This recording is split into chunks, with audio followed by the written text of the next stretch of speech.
And I know you've probably been asked this a lot. What is up with the kids getting killed? Well, that goes to back to four. So, and I still do that, by the way, to this day.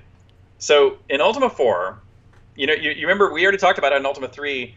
When you ran out of tiles, you're out of tiles, and so the grass was a monster and Yeah. floors were a monster, and that's because you make a monster out of everything you got, right? Right. So in Ultima 4, the final dungeon is, when you go through it, it's supposed to be a series of rooms that make you remember all the virtues again, right? So, and if you, by the way, and if you do anything morally wrong or virtuously wrong in that last dungeon, you get kicked out and have to start over the dungeon. Right. And so people are trying to be on their best behavior. But one of the other things I realized is that a lot of the tests for virtues, finding a new test for a virtue is very hard to think of, much less implement. But what was important is not whether a test was implemented. What was more important is if you thought it was a test.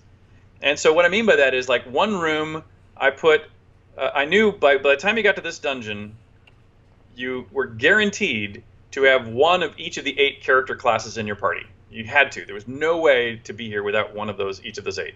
Right. And so what I did is I made a room with one of each of those 8 on the other side. And so it's sort of like a doppelganger version of your party.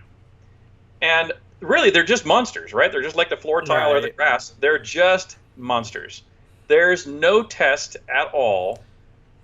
But I at least thought the player might think it's a test, And so they might wonder, ooh, should I kill them or not? Yeah. They're really me, and I didn't really care. Let them kill them and move on. And you're making all these rooms one another. Like, one room is a wizard's chamber, okay, and you read the magic book. One other one's an orc cave. Look, there's a fire and there's some orcs. And after a while, you're going like, what am I gonna do for another room? What am I gonna do for another room? And then I had this idea, and the idea was build a room where, as you walk through the room, there are children in cages in the corners, and there's a lever in the middle of the room. Yeah. And if you throw the lever, the cages open up. But those children are monsters, like children of the corn, right? They are monsters at this point. And all you see is a short person, right? There's no other indication to them whatsoever. But they surround you and start attacking you. And I thought, ha ha ha, this is a great timed test. They're actually monsters, so just kill them. I don't care. The game doesn't care. But I at least thought the avatar might care. The avatar might go, oh shoot, how do I've opened the cages now, there's monsters, but I might lose an eighth of compassion or something or injustice if I kill these children. I thought, ha ha ha, good test, put it in the game. I didn't think about it again. Until about a week before Ultima 4 was launched. And my brother came into my office with a letter that he had received from one of our QA testers in the office. And that letter said, I refuse to work for a company that so clearly supports child abuse. Oh. And my brother came in and said, Richard, what have you put in the game that has made this guy think that you're promoting child abuse? And I'm going like, wow, I honestly can't even, I literally couldn't imagine what they were talking about. So we went and talked to the person. The person pointed out the room I just described. And I said, no. First of all, they're monsters. Kill them. I said, but let's suppose, but I actually am kind of pleased that you worried about it. But if you're worried about it, one, don't throw the switch. But if you already did, and that's the first time I found out, you can then put the kids to sleep, and then you can walk out. Or you can charm them, and then you can walk out. Charm them? Or instead of killing with your sword, you can punch them in the face with your fist. They probably wouldn't die, and instead they would run away, and you can walk out. Right. But otherwise, kill them. They're monsters. They're monsters. Come on. It's literally an evil monster attacking you. Just kill it. And my brother said, Richard, you really should just remove it from the game. It's not worth it. You need to remove it from the game.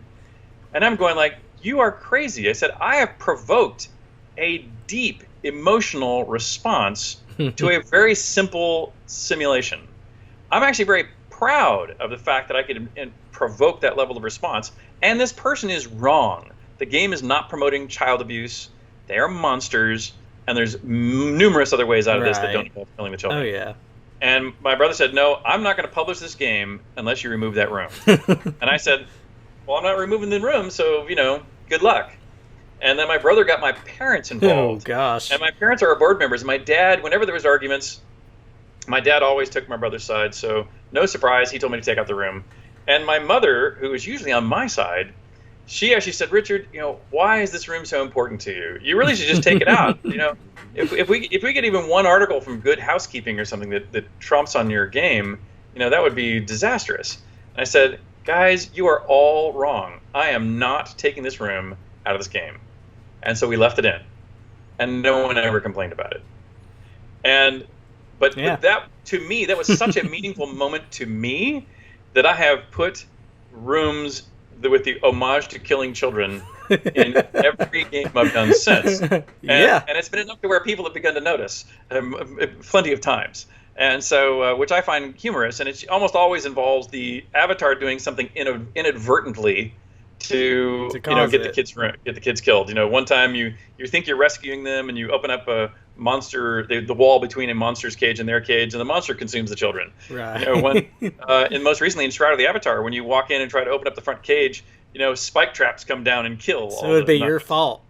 Yeah, it's all your fault. So there's always a way around it, but there's always a way that you end up, purposely and or inadvertently. This all started from a Rorschach test, sort of. Exactly right.